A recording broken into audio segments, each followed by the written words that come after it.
Estamos en la semana de diciembre, chicos. Ya desde el programa pasado se me quemaban las habas. Oh, ya sé ¿Las qué? cosas. Las habas.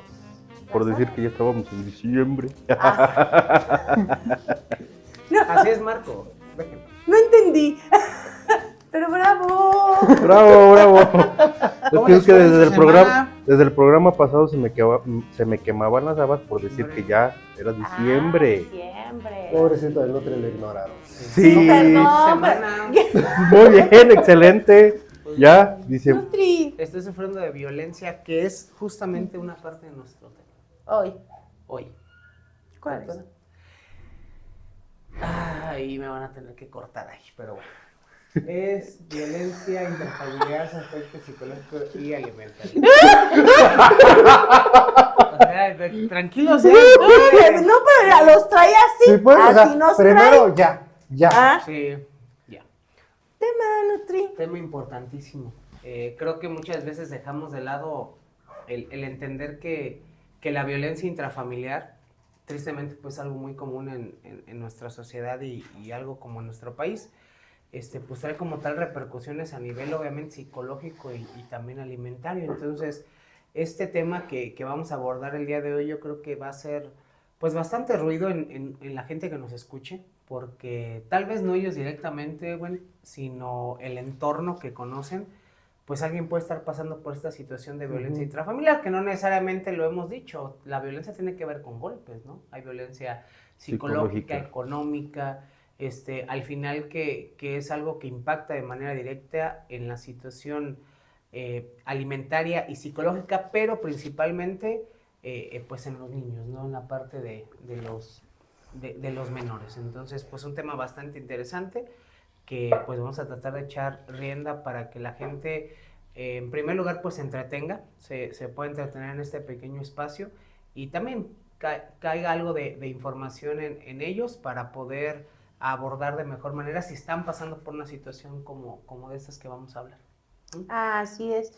Y que yo creo que una de las cosas como importantes para ir abriendo lo que es el tema, el sí hacerle ver a la gente que, como lo mencionó el nutriólogo ahorita, no la violencia solamente tiene que ver con golpes, ¿sí? O sea, estamos hablando desde una violencia psicológica, desde una violencia emocional, donde manejamos comentarios pasivo-agresivos que de verdad pueden llegar a lastimar, a herir o a agredir a las otras personas, y que hasta cierto punto también tenemos que ubicar. Yo siempre lo he dicho, quizá desde el enfoque que yo manejo, que es el enfoque sistémico, ¿sí? El cómo la familia y el cómo las generaciones, ¿sí? van creando patrones de conducta y que van normalizando cierto tipo de conductas donde creen que es normal, ¿no? Entonces, ahorita comentabas la parte de los niños, Felipe.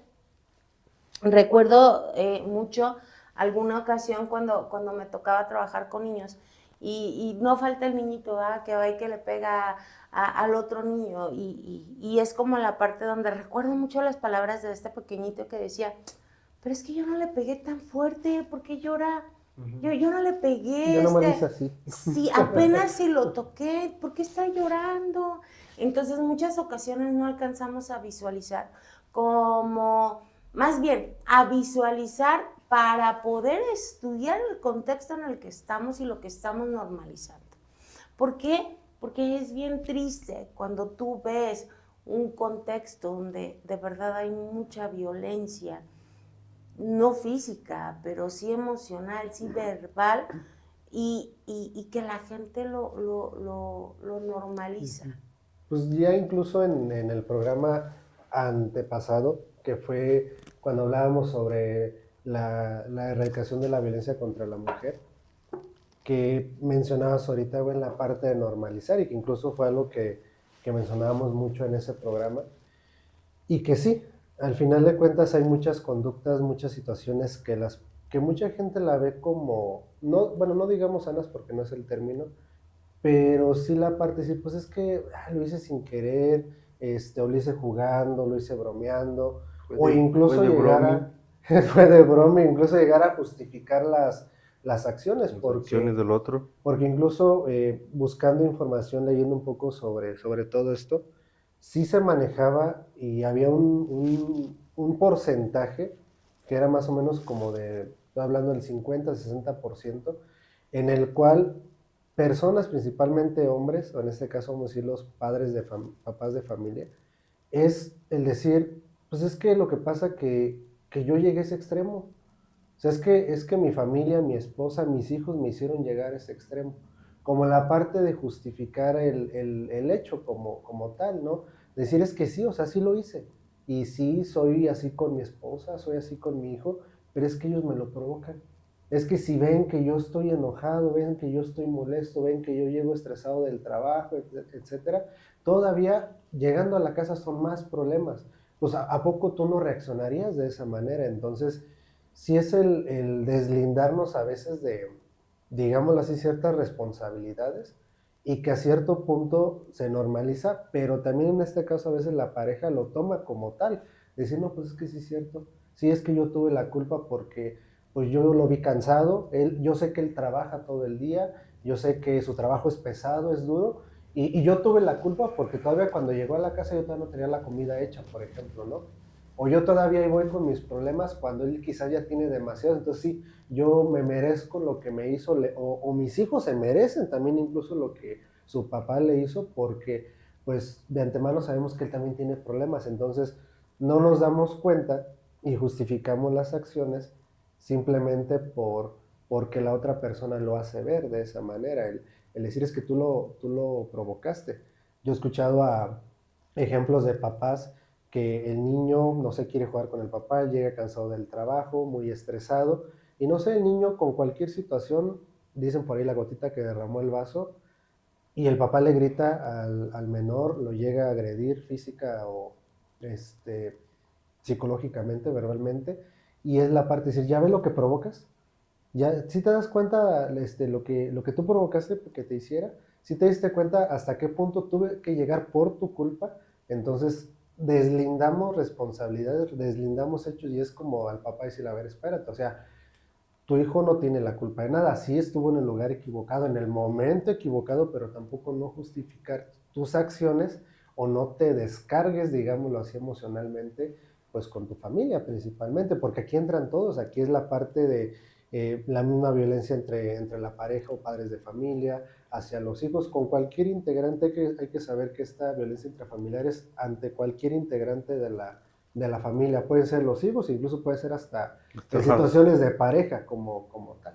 No, Y, sí, perdón. incluso hasta en las mascotas Sí, se también. puede llegar a dar. Y generalmente cuando pasan este tipo de situaciones, lo que hacen las personas es que se desquitan con alimentación.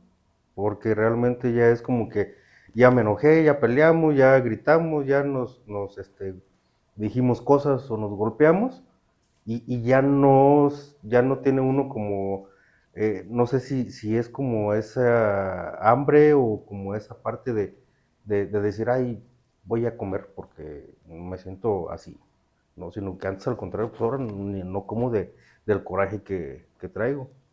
Y ese abordaje, Marco, yo cuando les mandé mensaje al grupo de WhatsApp que tenemos por ahí para ponernos de acuerdo sobre los temas, les comenté que sí es algo que llega a afectar a la sociedad y más que nada el vínculo familiar, porque hay una situación de violencia intrafamiliar en un núcleo, pues obviamente, en donde las acciones de violencia pues pueden afectar la situación alimentaria de la gente más vulnerable de la familia, ¿no? Porque obviamente si me tocó, o bueno, no me tocó, se eligió el casarme con un marido ebrio o borracho o que le da más importancia a comprarse el 6 que a meter fruta y verdura, porque eso no es indispensable, y mis chelas y mis caguamas sí, Que no falten. genera obviamente una violencia a nivel alimentario para el menor. Hace algunos meses me platica mi esposa que fue al súper hacer despensa y iba una pareja. Entonces en esta pareja pues era el papá y la mamá y el chavo, pues una pareja joven, pues llevaba sus 6, ¿no? Y en el carrito y todo. Y fue tan extremo esa parte que se vivió ahí que ella me platica y me dice, la niña quería una manzana. La niña estaba pidiendo una manzana. No, para eso no nos alcanza, ya vente. Pero el cabrón, pues sí llevaba sus 6, ¿no? Y es una forma de que mucha gente puede decir, pues, ¿eso qué? Pero al final estás viendo que el poderle comprar algo a tu hija genera obviamente que no le des una importancia porque son más importantes tus caguamas o tus cigarros que el comprar obviamente una alimento. porción de un alimento que sabes que le va a hacer bien. Pero ese tipo de situaciones o de acciones es lo que yo les comentaba. Se vive, o sea, hay gente que de plano le da esa prioridad a la cuestión de sus vicios o a la cuestión inclusive hasta de sus gustos, por así decirlo, que realmente cuidar el entorno alimentario de la familia.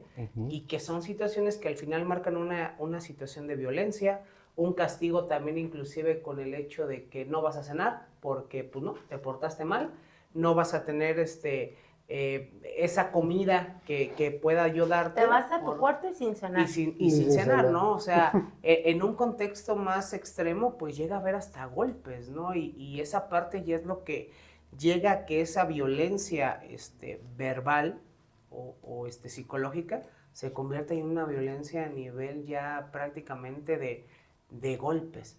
Pero justo era por eso el tema también que me interesaba abordar con ustedes, el hecho de cómo es que hay personas que al final anteponen una situación de vicio o una situación de placer que el poder llevar alimentos de manera adecuada pues a su familia, ¿no? Que creo que también tiene mucho que ver por la parte de educación, no solamente en el ámbito alimentario, sino también a nivel social, ¿no? Una educación social o hasta, digamos, de preparación académica, no sé cómo decirlo, pero hay gente que no se fija en esa parte. Es que en esa parte lo vamos normalizando. O sea, fíjate, en ese ejemplo que tú das, donde el papá lleva como su gusto, su vicio, y le dice a su hija, no, para eso no nos alcanza. Lo que está haciendo es que el niño está aprendiendo a no poder, o a no comer, o a no tener como la solvencia de decir, prefiero mejor mi gusto que una cosa necesaria, que realmente sí me va a nutrir. Entonces ya es como, el niño empieza a aprender que no hay para cosas sanas o alguna alimentación, pero sí hay para gustos.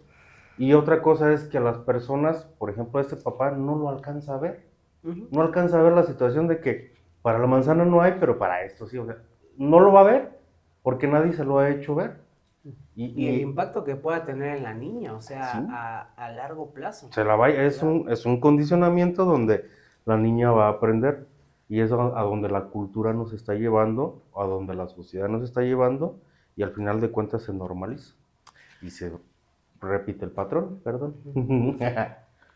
Alguna vez una persona me preguntó que si el narcisismo iba pegado con las personas violentas. Y sí, de una de otra manera, hay narcisistas que son tan sutiles que de verdad no te hacen ver la violencia que están haciendo, cómo te están violentando.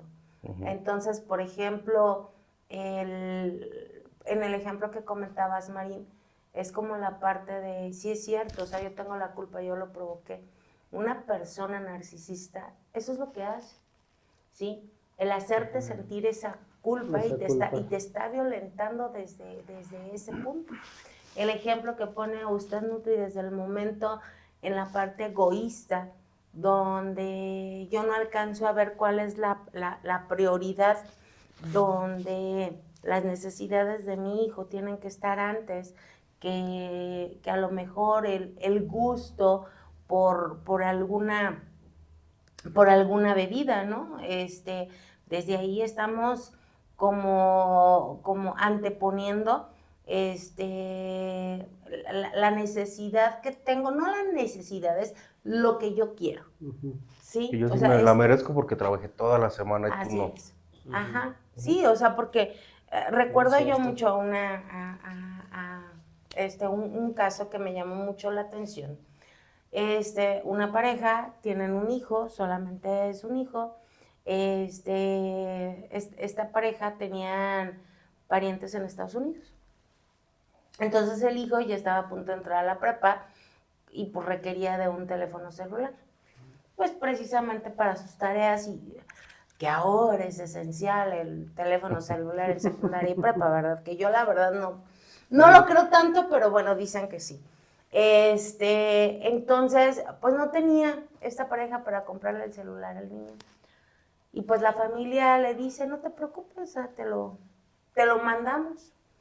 Mandan el celular, un muy buen celular, y de pronto viene el papá del niño, saca su teléfono y le dice, ten, y yo me voy a quedar ¿Por qué? Yo me quedo con el nuevo. Sí. Dices que cómo va a ser posible que el hijo traiga un mejor celular que el papá. Qué cabrón. ¿Sí? O sea, esa fue Nuevamente. la respuesta del señor. Ujú. Entonces, es como crear conflicto donde dice el niño, a ver, espérate, pero tú tu celular te lo compraste y tú te compraste para el que te alcanzó, a mí me lo están regalando, ¿no? A ver, no. Pero un hijo no puede traer mejor celular que el papá. Entonces, situaciones como estas, que mucha gente cree que sí, en efecto, por ser el papá y demás, o sea, claro que tiene una jerarquía, por llamarlo de alguna manera, y que como hijos tenemos que aprender a respetar esas jerarquías, pero que en muchas ocasiones dentro de las conductas o del comportamiento que algunas personas puedan tener hacia los hijos o hacia la pareja, sí dice mucho en situaciones donde no te estás dando cuenta lo que realmente estás viviendo, ¿no? Entonces, parejas donde, por ejemplo, no sé, la esposa, ¿no? Quiero ir a dar la vuelta. Ay, no. Es que llévame a cenar. Pide aquí. ¿O de veras quieres? Es que yo quiero ver la tele. Pero yo quiero salir. Ay, es que no tengo ganas. Entonces, de pronto es donde la esposa o el esposo se tiene que quedar porque el otro no tiene ganas. Entonces no hay como esa parte de medición o esa parte de llamarlo como algo equitativo, ¿sí? O sea, donde los dos puedan hacer como pues esas actividades que quieren y demás. ¿Por qué? Porque es como marcar la parte donde yo mando, yo digo, se hace lo que yo digo, se hace lo que yo quiero. Y así se quedan, ¿no? Entonces, sí tengo yo también una situación como muy marcada, donde recuerdo mucho que esta persona, la esposa, tenía ganas de ir a una fiesta, pero el marido es, no vamos, y no vamos, y no vamos. Yo decía, pero si tú tienes ganas de ir, pero él no. Pero, ¿y lo que tú tienes ganas? Si él dice que no, Es que no. no. Y es como, salen de viaje y el esposo es de, ya cerraste la puerta, ya me hiciste la maleta, sí se quedó apagado el boiler, sí tendiste la cama, y ven a la esposa para arriba y para abajo, para arriba y para abajo. Entonces salen y es de, bájate a cerrar el portón. Chihuahua. Y la persona, la esposa, cree que eso es lo que le toca, cuando no se está dando cuenta que está siendo violentada.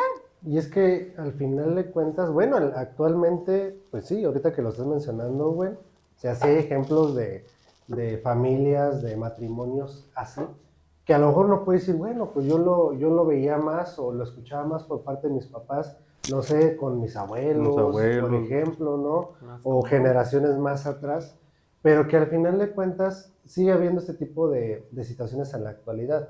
Y que de hecho, hablando de esta parte de la violencia intrafamiliar, es uno de los principales factores que también uno tiene que aprender a ubicar. La parte de la familia, la parte de las herencias en ese sentido de cómo era la dinámica familiar, cómo te enseñaron a ti a tratar a los demás, a llevar la dinámica de una familia a futuro que puedas tener. Entonces, actualmente con matrimonios, digámoslo así, pues jóvenes, en ese sentido, se sigue replicando lo mismo. Y que mucha gente que a lo mejor pueda estar viendo este video puede decir, pero pues es que yo lo viví así, o yo lo estoy viviendo así, o así me enseñaron que debe de ser, porque me dijeron que, no sé, yo como mujer tengo que atender al marido, tengo que tenerle sus cosas listas, yo le tengo que hacer la maleta cuando salimos de viaje, porque yo he escuchado algunos matrimonios que dicen, no, es que sí, pues yo se la tengo que hacer, pero pues yo se la hago porque, pues es que yo sé que él se le va a olvidar poner lo indispensable, ¿no? Para un viaje, no sé, ropa interior, etcétera, y que al final de cuentas es como de, pero pues a mí me gusta hacerlo, o sea, yo no tengo ningún problema con hacerle la maleta, porque es que él no sabe ni qué llevarse, y yo sé que él no lo va a hacer, o porque ya le he dicho que él lo haga y él ni siquiera sabe qué ropa llevar, entonces a mí me gusta, no sé, ponerle sus cositas y decirle, esto, para que se lo ponga este día, como que armarle esa parte. Ese outfit. Exacto, el outfit, pero que al final de cuentas, como comentas, bueno, o sea, es no darnos cuenta este tipo de situaciones hasta qué punto llegan en el que uno cree, pues es que esto a mí me toca, o sea, si yo soy la esposa, yo soy el esposo, a mí me corresponde, o por cultura, por tradición, o porque así me lo han dicho, a mí me corresponde, pues, tomar ciertas o no responsabilidades dentro del rol familiar, y como repito, mucha gente que ve este video se va a identificar en la parte de decir, yo lo estoy viviendo, pero para mí, pues yo no ¿Es tengo normal? problema. No, lo que pasa es que es partir de lo que dices, Marín, porque a ver, es ahí donde no identificamos, Nutri, el diferenciador que hay de ser servicial y decir, le voy a hacer la maleta a mi marido, porque yo sé qué es lo que a mí me gustaría que él se llevara y que él confíe en mí para esa parte, ¿no? Pero hay lo que marca ese diferenciador. O sea, donde yo ya de una manera autoritaria te exijo que lo hagas porque ya lo hago como parte de lo que a ti te toca. Entonces, ¿qué es lo que pasa si yo no meto tu cepillo de dientes? Cuando tú ya me lo estás a mí Ya viene el reclamo. exigiendo. O sea, es de, pero es que ni para eso sirves. ¿Cómo se te pudo olvidar el cepillo de dientes? Algo que es tan O indispensable. sea, exactamente, ¿no? Entonces, pero ¿qué pasa cuando desde la parte de yo querer, de yo querer ser servicial, porque lo hago con amor, lo hago con cariño, se me olvida el cepillo de dientes, ¿sí? Entonces, a lo mejor quizá para el marido es, no pasa nada, salimos y lo compramos. Sí ubican a lo mejor la diferencia entre lo que puede llegar a ser violento y lo que puede llegar a ser que no, o sea, porque de una u otra manera recuerdo que una vez mi suegra me dijo que yo tengo muy chiqueado a mi marido, ¿no? O sea, porque a mí me gusta esa parte de atenderlo, pero porque parte de lo que yo disfruto para él. Es que ahí es donde entra la parte diferenciadora, porque si hablamos en términos del concepto de violencia, es el ejercer acciones, fuerza, etcétera, en contra de la voluntad de la otra persona. Así es. O sea, pero ya cuando lo mencionas como tú, güey, la parte servicial, la parte, bueno, yo quiero atender a mi esposo, a mi esposa, me gusta hacerlo, lo disfruto, sin necesidad de que a lo mejor me lo pida, porque pues yo sé cómo le gusta a ella o él las cosas, y a mí me gusta hacerlo, y todavía de otra parte, pues recibo no sé, el buen comentario por parte de mi pareja o por parte de las demás personas, es decir, pues yo no tengo ningún problema con hacerlo, ¿no? Porque al final de cuentas a mí me gusta apoyarla y ayudarla en esa parte, o ser servicial en algunos sentidos, y es principalmente la principal diferencia. Y es que ahí entra la reciprocidad, porque al final, si tú, bueno, como parte de una situación, has estado convaleciente, has estado no pudiendo hacer alguna acción, pues solamente tu esposo ayuda. Y es esa parte que muchas mujeres estén enfermas, estén en una situación complicada, y órale, así te estés moqueando, no, a mí hazme de comer. Órale, así te duele la pata, no, a mí tráeme mis cosas planchadas, ¿no? Entonces es como lo dices, porque ahí lo puede diferenciar la gente. es que, no, pues entonces la psicóloga pues también es igual que uno, ¿no? A ver, espérame. No. Hay una situación, hay una situación que hay que dejar marcada, que hay una Exacto. reciprocidad en esa parte. Si tú al final dices, ay, como que yo empecé a identificarme con eso porque sí soy como la que le hace todo al viejo y como que él no me da ni la pata para nada, pero a ver, yo me he enfermado, yo he tenido que ir al hospital y él me lleva. O sea, él está al pendiente de lo que diga el médico. Él si necesita un medicamento me lo consigue. Ah, bueno, ya estamos hablando de que hay una reciprocidad y podemos diferenciarlo de una como tal violencia a una sumisidad hacia la parte de la persona Lo acabas, que ve en esa parte, lo ¿no? acabas de verdad, Nutri, de Así. decir esa Dio parte. justo al clavo. Sí, exacto, ¿no? Y fíjese que en base a eso que usted estaba platicando, Nutri, yo como historia personal comento, hace un tiempo me hicieron una cirugía y que yo siempre lo he comentado, que he agradecido tanto el hecho, el acompañamiento que ha tenido mi esposo conmigo, porque siempre fue como la parte de que ocupas, de que necesitas, de yo te apoyo, de no te preocupes, sobre todo porque una cirugía de columna, pues también es complicada. No es cualquier cosa. No es cualquier Ujú. cosa, y aparte en cuestión monetaria. Entonces, yo nada más lo veía y recuerdo que le decía, ¿estás preocupado? No pasa Típico nada. de los hombres, ¿no? O sea, y que yo creo que a ti te tocó verlo, ¿no? Sí. O sea, y que yo siempre he dicho, yo no puedo, desde mi visión, a él como el que llegue a la casa y decirle, a la par, ¿sí? O sea, yo lavo los trastes y tú los secas, pero gente, oigan, esto, algo bien importante, es algo que yo no le puedo exigir a él porque yo me enfermo, o sea, él siempre está ahí presente. En cuestión de todos mis medicamentos, siempre está presente. Situación, por mínima que sea, si ocupo un médico, está presente. Como la parte de proveedor ha estado presente, entonces es algo que yo a él le agradezco y siempre lo he dicho. O sea, yo me siento de verdad muy orgullosa y muy millonaria con la pareja que me tocó, y que yo creo que esa parte también es como el hecho donde todas las personas, o sea, no solamente refiriéndome como a las mujeres, es hombres y mujeres, porque al final esta parte de violencia, o sea, no tiene género. O sea, la violencia al final no tiene género. Es menos común hacia los hombres, obviamente, pero sí hay un porcentaje como Pero tal. ojo, también bien importante, Marín, decimos que es menos común porque los hombres lo callan. Bueno, sí. Los hombres lo callan. somos de muy dados. verdad. minimiza. Sí, exacto. No, y también por la parte social, o sea, para llegar al clavo. O sea, si la mentalidad de un hombre al final pues también sigue siendo machista, y entre amigos es más, imagínate, no, pues ¿a poco ahí que te pega tu vieja?